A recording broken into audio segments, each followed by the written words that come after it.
Ako naman, nung sinabihan ako for Clashback, another chance to para tuparin yung dream ko.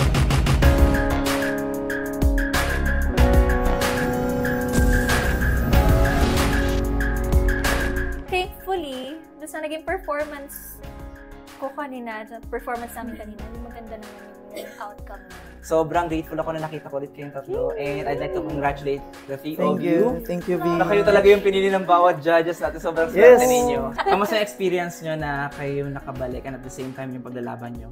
Tapos, Chloe, follow-up question lang. Na ito yung, alam mo na, napili sa inyong tatlo. Grateful ako. Sobrang blessed. Idol mo. Isa siya sa nilulook up ko din na si Sir Christian.